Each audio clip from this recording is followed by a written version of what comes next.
বাংলাদেশের একজন সাধারণ নাগরিক হিসেবে দেশের যে কোনো সমস্যা অসঙ্গতি নিয়ে মত প্রকাশের অধিকার রয়েছে। এজন্য আমাকে রাজনীতিতে আসতে হবে এরকম মন্তব্য ঠিক না।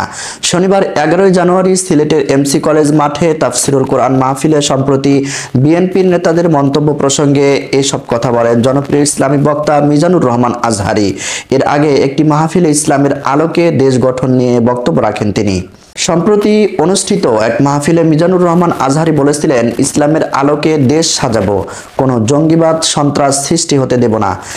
15 বছর দেশে প্রচুর লুটপাট হয়েছে। যখন অন্য দেশ উন্নয়নে ব্যস্ত তখন আমাদের দেশের সরকার লুটপাটে মগ্ন। এক দল যায়, আরেক দল এসে লুটপাট চালায়।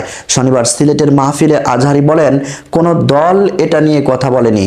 আপনারা এটা নিজের গায়ে নিজেরা যেভাবে মাখলেন, এটা খুবই দুঃখজনক। দলকে টার্গেট করে কিংবা কোনো দলের পক্ষে আমরা কথা বলি না।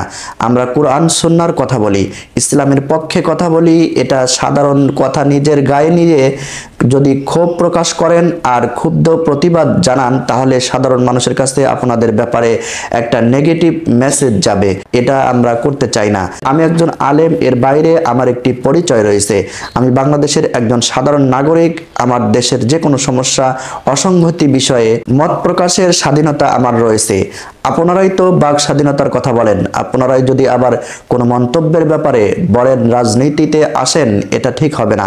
আজহারী বলেন, গতানুগতিক রাজনৈতিক চর্চা থেকে আমরা বেরিয়ে আসতে চাই।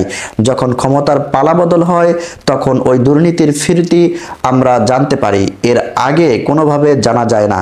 প্রতিটি দলের ভেতর এই বাজে চর্চা রয়েছে।